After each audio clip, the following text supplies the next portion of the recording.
UPSC economics optional के paper में micro economics कितना बड़ा रोल प्ले करता है ये तो हम सबको पता ही है। पिछले वीडियो में मैंने पूरा माइक्रो इकोनॉमिक्स के बारे में बात की थी और उसमें पूरा समझाया था कि माइक्रो इकोनॉमिक्स को अप्रोच कैसे करना है। पर इस वीडियो में मैं आपको समझाऊंगा कैसे आप 65 प्लस मार्क्स स्कोर कर सकते हैं सिर्फ एडवांस माइक्रो इकोनॉमिक्स के कुछ टॉपिक्स पे फोकस करके। कई सारे स्टूडेंट समझते हैं कि जो वेलफेयर वाला पार्ट है या फिर मार्केट स्ट्रक्चर या एडवांस माइक्रो वाले जितने पार्ट हैं वो एक एक्स्ट्रा पार्ट है माइक्रो इकोनॉमिक्स के, और यहीं पर स्टूडेंट्स फंसते हैं। आपको पता है यूपीएससी को क्यों ये एरिया पसंद है? ये एरिया में ना रटने वाले लोगों को फिल्टर आउट किया जा सकता है। मतलब जब आप वेलफेयर इकोनॉमिक्स की बात करते हैं और उसको मार्केट स्ट्रक्चर से लिंक करते हैं, जिसे हम एडवांस माइक्रो इकोनॉमिक्स थ्योरी भी कहते हैं, जब वो स्टूडेंट को क्रिस्टल क्लियर होती है तभी वो उसको अप्लाई कर पाते हैं।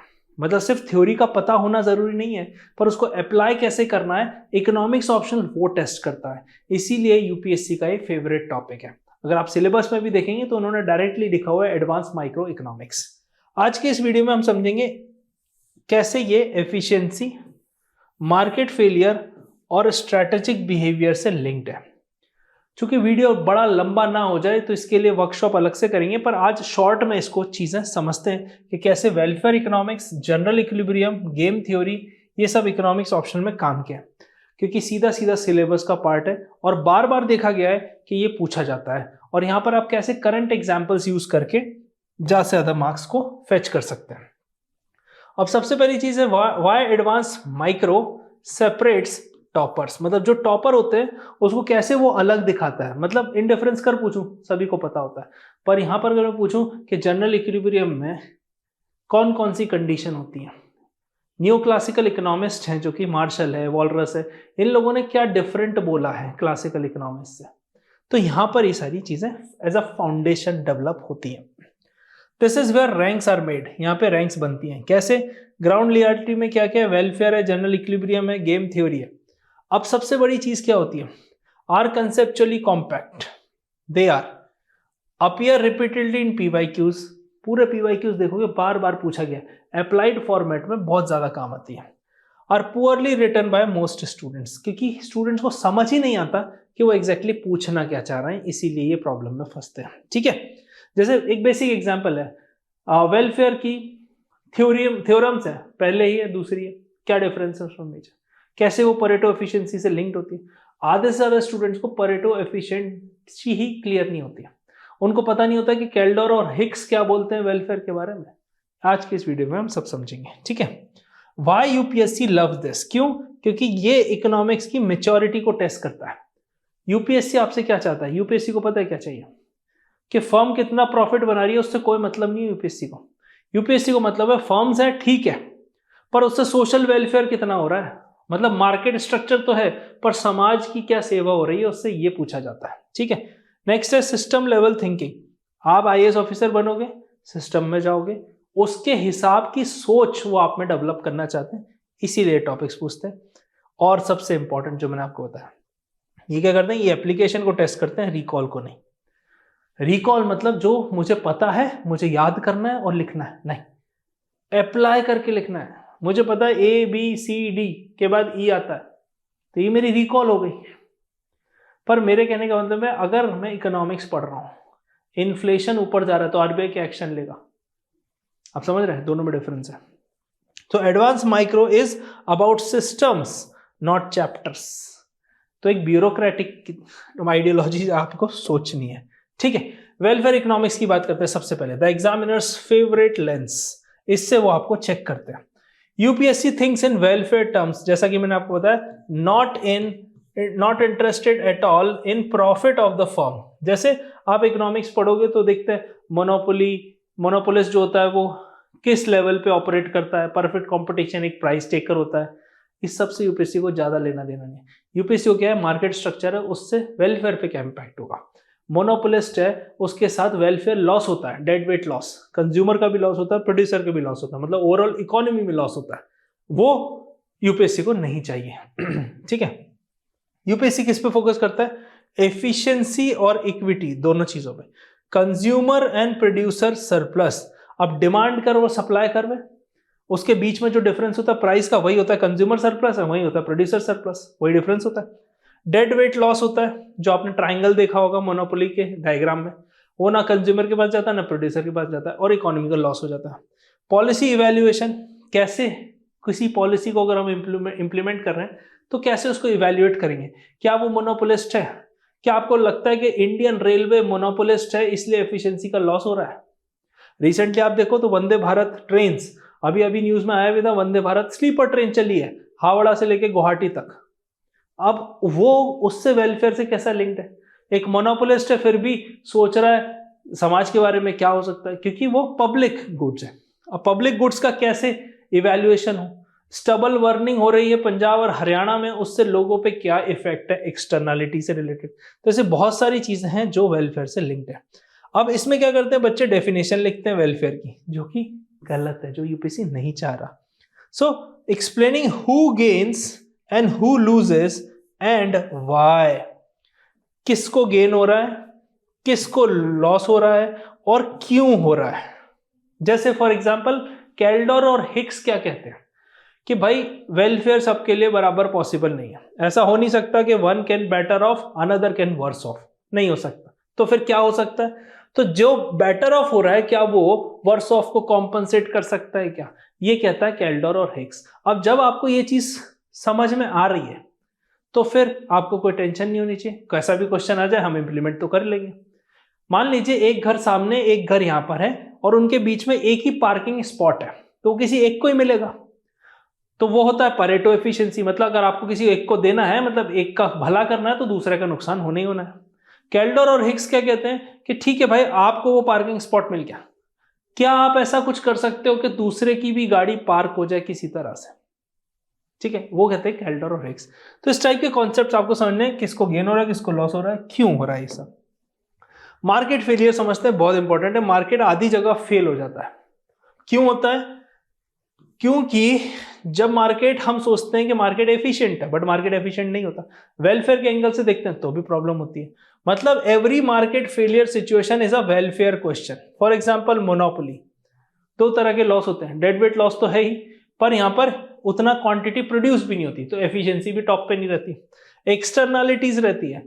अब पंजाब और हरियाणा के फार्मर्स ने स्टबल बर्निंग तो कर ली, तो उनकी तो कॉस्ट बच गई, पर उससे जो सोशल वेलफेयर का नुकसान हुआ पॉल्यूशन से, वो सभी लोग झेल रहे हैं, ठीक है। फिर टैक्सेस एंड सब्सिडी, अब सरकार उस पर टैक्स लगा रही है, सरकार किसी को सब्सिडी दे रही है, सब्सिडी मिल रही है पानी की खेतों में, अब अनलिमिटेड पंप चल रहा है, उसकी जिम्मेदारी किसकी है, नुकसान सभी का हो रहा है। बिजली फ्री मिल रही है, टैक्सेस लग रहे हैं, तो प्रोग्रेसिव टैक्सेशन को कैसे जस्टिफाई किया जाए। तो यही सारी चीजें जस्टिफाई करती हैं कि प्रोग्रेसिव टैक्सेशन मतलब जो ज्यादा पैसा कमाएगा वो ज्यादा टैक्स देगा, जो कम कमाएगा वो कम देगा, मतलब अपने अपने हिसाब से। प्राइस कंट्रोल की बात करते हैं कि भाई किसी किसी सेक्टर में प्राइस को कंट्रोल किया जाता है ताकि इन्फ्लेशन या कॉस्ट ना बढ़े, क्योंकि वो एक मेजर रॉ मटेरियल होते हैं। जैसे सीमेंट का प्राइस बढ़ गया तो घरों के प्राइस बढ़ जाएंगे, और घरों के प्राइस बढ़ जाएंगे तो इन्फ्लेशन बढ़ जाएगा, रेंट बढ़ जाएगा, ईएमआई बढ़ गई, सब बढ़ गया, कितना बड़ा इंपैक्ट हो गया। तो सरकार चाहती है किसी किसी के प्राइस कंट्रोल में रहे। अब हाई स्कोरिंग लॉजिक क्या है, आपको बताना कौन सी चीज डिस्टॉर्ट कर रही है, मार्केट को खराब कर रही है। सिंपल, एक्सप्लेन वेलफेयर लॉस, किस वजह से वेलफेयर लॉस हो रहा है, क्यों हो रहा है, और आपको पॉलिसी करेक्शन सजेस्ट करना है, जो कि मैं सबसे ज्यादा इंपॉर्टेंट मानता हूं, क्योंकि यहीं पर वो ब्यूरोक्रेट्स को ढूंढ रहे होते हैं। कई बार ना यूपीएससी में ऐसा सवाल आता है, इकोनॉमिक्स ऑप्शनल की तो बात करें जिसका मेरा एक्सपीरियंस है, जितना जितना सवाल ट्रिकी होगा कई बार उसका जवाब ना सरकार के पास भी नहीं होता, वो भी जवाब यूपीएससी के आंसर्स में ढूंढ रहे होते हैं। अगर आप वो प्रोवाइड कर पाओ ना तो आपको नंबर लेने से कोई नहीं रोक सकता। So market failure arises when private incentives diverge from social optimum, ठीक है। फॉर एग्जांपल, मैं लाउड म्यूजिक सुन रहा हूं तो मेरा तो एंटरटेनमेंट हो रहा है, पर मेरे आजू बाजू वालों का क्या हो रहा है, उनके लिए तो एक नेगेटिव एक्सटर्नलिटी होगी। तो यही इंपॉर्टेंट है।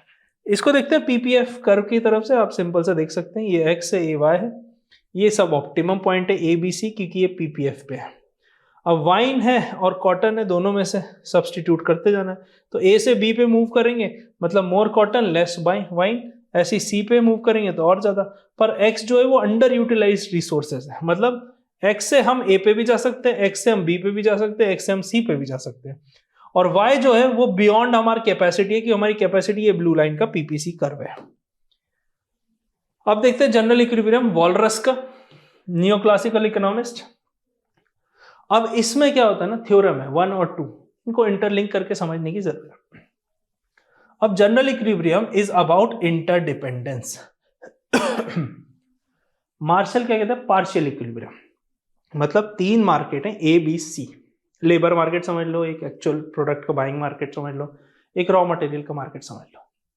अब ये तीनों मार्केट एक साथ इक्विलिब्रियम में आए तो जनरल इक्विलिब्रियम कहलाता है।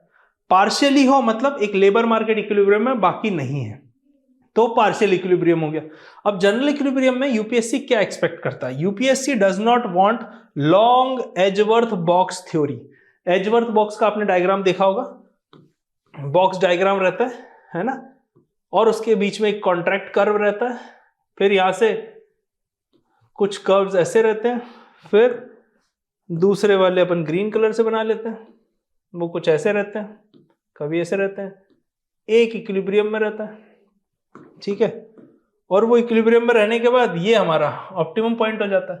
तो मान लीजिए जर्नी यहां से शुरू हुई या यहां से शुरू हुई, ये आपका ऑप्टिमम पॉइंट होता है, मतलब इसके बियॉन्ड बेस्ट पॉइंट एक्सपेक्टेड नहीं है। तो ये एजवर्थ बॉक्स डायग्राम हो गया, है ना। 2 लोग हैं, मान लीजिए पर्सन ए और पर्सन बी, दोनों ने एक साथ स्टॉक मार्केट में इन्वेस्टमेंट करना शुरू किया, ये ऑप्टिमम पॉइंट पे पहुंच गए।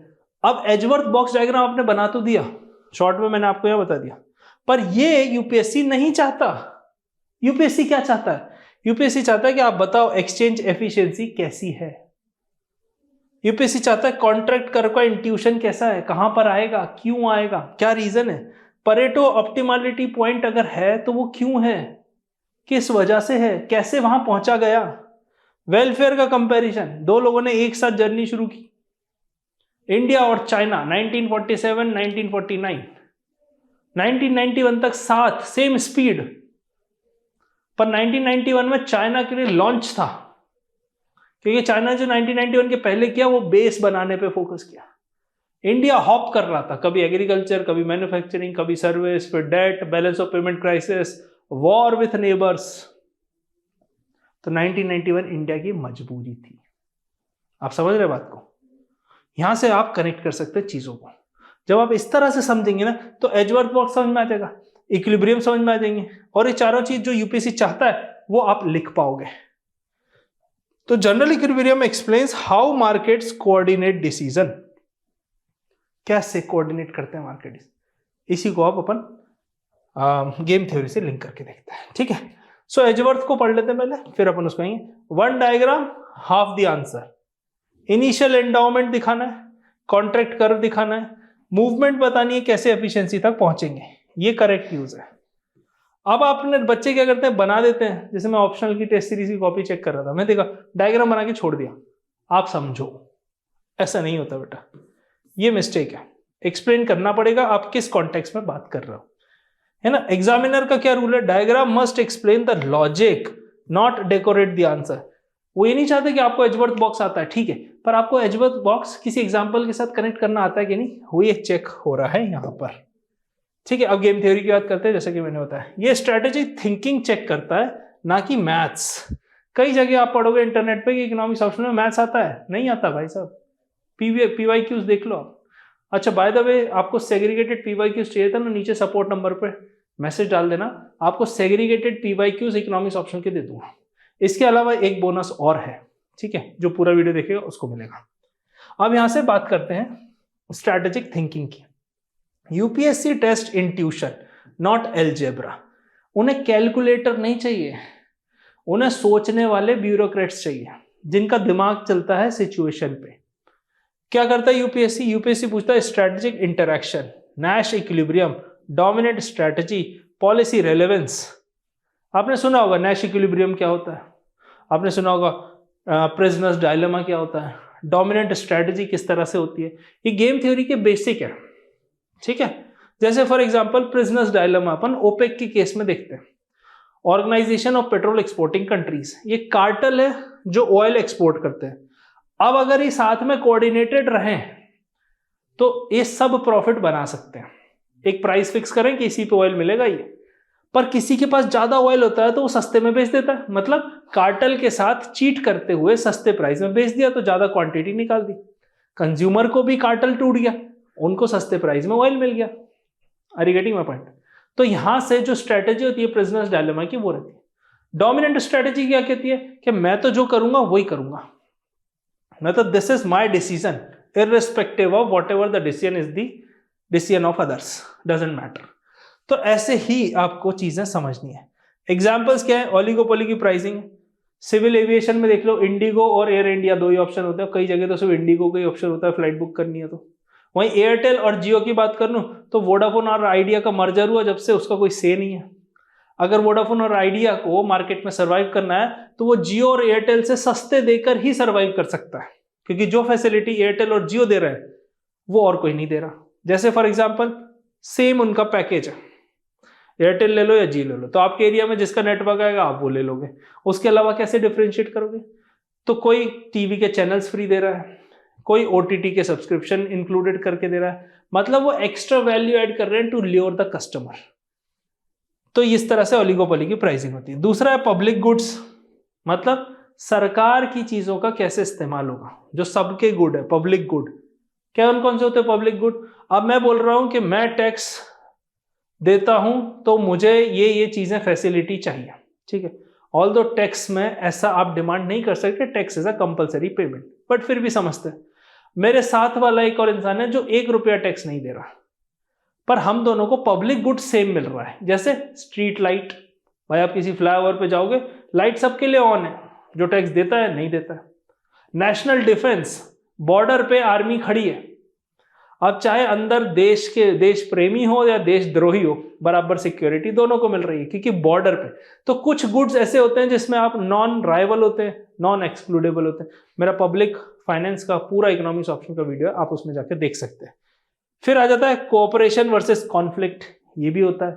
तो एयरटेल और जियो अगर साथ में मिल जाए तो कोऑपरेट करेंगे तो उनका फायदा होगा, कॉन्फ्लिक्ट करेंगे तो प्राइस वॉर होगी। कॉन्फ्लिक्ट क्या था? जैसे ओला और उबर में था, कॉन्फ्लिक्ट था जोमेटो और स्विगी में था, है ना, या अभी ब्लिंकिट और जेप्टो में चल रहा है, कॉन्फ्लिक्ट चल रहा है, कौन कितना सस्ता बेचेगा, किसका कितना बड़ा मार्केट कैप्चर है। इस तरह से आपको ये चीज समझनी पड़ेगी। सो game theory explains outcomes under strategic interdependence. Strategic interdependence, एक दूसरे पर डिपेंडेंसी तो है बट स्ट्रेटेजिक है, ठीक है। इस वीडियो में समझते हैं कैसे 20 मार्क का एडवांस माइक्रो का आप आंसर लिख सकते हो। सबसे पहली चीज है, जब भी आंसर फ्रेमवर्क है उसमें इकोनॉमिक कॉन्टेक्स्ट को स्टार्ट करो। जैसे Pareto optimal conditions are X Y Z, you start with economic context, सीधी सीधी। फिर कोर कॉन्सेप्ट लिख दिया, जैसे मैंने परेटो का बताया था और केल्डर और हिक्स का बताया था, वो पार्किंग वाला एग्जाम्पल, ठीक है। फिर आपने डायग्राम और पे ऑफ मैट्रिक्स बना दिया, गेम थ्योरी है तो वहां पे बना दिया, डायग्राम एजवर्थ बॉक्स है तो डायग्राम बना दिया। डायग्राम जरूर बनाना है, लेबल करना है प्रॉपरली, और उसमें कुछ अलग कलर का पेन यूज कर सकते हो, जैसे कॉन्ट्रैक्ट कर्व बनाना है एजवर्थ बॉक्स में, अलग पेन से दिखेगा तो क्लियर कट विजिबल होगा, ठीक है। फिर उसका लॉजिकल एक्सप्लेनेशन देना है, जैसे मैंने एग्जांपल इंडिया चाइना का दिया था, या दो लोगों ने एक साथ स्टॉक मार्केट में पैसा लगाना शुरू किया। फिर उसके बाद वेलफेयर बताना है, स्ट्रैटेजिक इंप्लीकेशन बतानी है, उसका इम्पैक्ट सोसाइटी पे। तो रिमेंबर एक्सटर्नलिटीज के मैंने बताया, पब्लिक गुड्स का बताया, स्ट्रीट लाइट का एग्जाम्पल दिया, नेशनल डिफेंस का एग्जाम्पल दिया, ठीक है। फिर उसके बाद बैलेंस कंक्लूजन पे आ जाना है। बैलेंस कंक्लूजन का मतलब मैं हमेशा कहता हूँ, पिछले 3 वीडियो जो आपने अगर नहीं देखे ऑप्शनल के, उसमें भी मैंने बताया, बैलेंस्ड कंक्लूजन का सिंपल सा मतलब है कि जो कंक्लूजन क्वेश्चन के हिसाब से, कंक्लूजन समरी नहीं होती, कंक्लूजन या तो आउटकम होता है या वो आपसे कोई डिसीजन लेने के लिए फोर्स करते हैं तो आपको वो डिसीजन लेना है। मतलब ultimately you have to reach on a certain point जो यूपीएससी चाहता है। अगर आप सीरियसली प्रिपरेशन कर रहे हो इकोनॉमिक्स ऑप्शन की, तो मेरे पास एक आंसर राइटिंग स्ट्रैटेजी पीडीएफ है, मतलब किस तरह से आप स्ट्रैटेजी आंसर राइटिंग की 1 by 1 लिख सकते हो, जो कि आपको ये फ्रेमवर्क समझाने में काफी हेल्प करेगा। ये फ्रेमवर्क बहुत ज्यादा इंपॉर्टेंट है, क्योंकि जब अगर आपने अपना इंट्रोडक्शन, बॉडी एंड कंक्लूजन का फ्रेमवर्क छोड़ दिया, वो प्रॉब्लम है, वो आपको सपोर्ट नंबर पर मिल जाएगा। उसमें एक एक चीज बताइए, जैसे इंट्रोडक्शन कैसे लिखना, 4 तरीके का इंट्रोडक्शन होता है। पहला होता है जेनरिक इंट्रोडक्शन, कोई भी लिख देता है। दूसरा स्टूडेंट रिटर्न, जो एमए इकोनॉमिक्स या ग्रेजुएशन में आप लिखते हो, है ना। तीसरा हो गया एग्जाम डिमांडेड। चौथा होता है एक्सपर्ट लेवल इंट्रोडक्शन। जब आप ये दो लिखते हैं ना तो आपको मार्क्स मिलते हैं इस तरह से, ठीक है। So advance micro answers score high when diagrams do the talking. तो फिगर्स जब बोलेंगे एग्जाम में तो आपको नंबर मिलेंगे। इसके अलावा मैंने आपका साइकोमेट्रिक टेस्ट भी बनाया है। साइकोमेट्रिक टेस्ट आपको बताता है कि आपकी प्रिपरेशन का लेवल क्या चल रहा है, कौन से सब्जेक्ट वीक है, कौन से एरियाज वीक है, कहाँ पे आपको लगता है कि आपको और पढ़ने की ज़रूरत है, कौन से एरियाज में आपको लगता है रिवीजन की ज़रूरत है, आंसर राइटिंग वीक है ना। 50 से 60 क्वेश्चन है उसमें, 8 से 10 मिनट लगता है, ऑब्जेक्टिव है, लंबी सी रिपोर्ट जनरेट होती है जिससे आपको एक रियलिटी चेक मिलता है। उसके बाद वो रिपोर्ट आप अपने मेंटर के साथ डिस्कस कर सकते हो, नहीं तो आप खुद भी पढ़ सकते हो, बेसिक रहती है, ठीक है। एवरी प्रोसेस इज ऑटोमेटिक, नहीं मिले तो सपोर्ट नंबर पे पूछ लेना, ठीक है। सो फाइनल टेक अवे क्या है, this is the final takeaway. How toppers handle advance micro, what fetches 65+1 in paper 1, ये मैंने आपको बताना है। पहला है, जब भी आप पढ़ो इसको वेलफेयर सेंट्रिक थिंकिंग होनी चाहिए, मतलब कोई भी इंसिडेंट है, कोई भी एग्जाम्पल है, उससे वेलफेयर, सोसाइटी के वेलफेयर पे क्या फर्क पड़ने वाला है। फिर सिस्टम लेवल क्लैरिटी, सिस्टम मतलब आप सिस्टम का पार्ट बनने वाले हो, सिविल सर्विसेज का, देश चलाने वाले हो, उसकी क्लैरिटी होनी चाहिए कि भाई greater good is always the priority over any individual good. फिर minimal theory maximum logic, theory सबको पता है, एडवांस माइक्रो इसलिए पूछा जा रहा है क्योंकि आप कितने अच्छे से उसको अप्लाई कर पाते हो, कैसे लॉजिक दे पाते हो। Diagrams must be clean, pen use करना है, क्लीन डायग्राम स्केल बना के सबसे यूज करना है, जहां हो सके ब्लैक और ब्लू पेन का कॉम्बिनेशन रखना है, ठीक है। So advance micro rewards economist who think in outcomes not in assumptions. Outcome की बात करनी है बेटा। मेरे से भी बहुत लोग बच्चे बोलते हैं सर बहुत एफर्ट लगा, एग्जाम नहीं हुआ। इससे क्या मतलब है, एफर्ट तो जीरो हो गया। एफर्ट की कोई कीमत नहीं है इस दुनिया में। इस दुनिया में कीमत है तो सिर्फ आउटकम की, कि आपका रिजल्ट क्या रहा। मैंने बहुत अच्छी बैटिंग की पर मैं कैच आउट हो गया, या मेरे 10 कैच छूटे फिर भी मैंने सेंचुरी बनाई। आउटकम मैटर करता है, बाकी चीज़ें नहीं। तो आई होप आपको वीडियो पसंद आई होगी। जो भी चीज़ मैंने बोली ये सपोर्ट नंबर है, आपको यहाँ पे मिल जाएगी, ठीक है।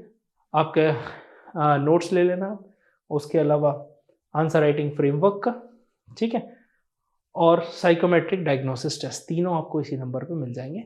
मिलते हैं इकोनॉमिक्स ऑप्शनल के अगले वीडियो में, जो कि वीडियो 3 में बना चुका हूँ, 3 इसके आगे आने वाले हैं, ठीक है। सो 7 वीडियोस की सीरीज है। इसके अलावा कोई भी इकोनॉमिक्स ऑप्शन से रिलेटेड डाउट है, सोर्स है, बुक्स है, जैसे माइक्रो इकोनॉमिक्स में बहुत सारी बुक्स होती है ना। माइक्रो इकोनॉमिक्स में कौन सी बुक पढ़नी है, एच एल आहूजा पढ़नी है, एडवांस माइक्रो। अब उसमें बहुत सारे चैप्टर्स हैं, सारे चैप्टर नहीं पढ़ने, तो वो चैप्टर का लिस्ट है जैसे, वो आप मुझसे ले सकते हो, वो भी मैं आपको दे दूंगा। एक व्हाट्सएप मैसेज है, ये चैप्टर पढ़ने, ये चैप्टर आप पढ़ लेना। तो इस टाइप से बहुत सारी चीज़ें where I can help you. मिलते हैं अगले वीडियो में। थैंक यू, जय हिंद।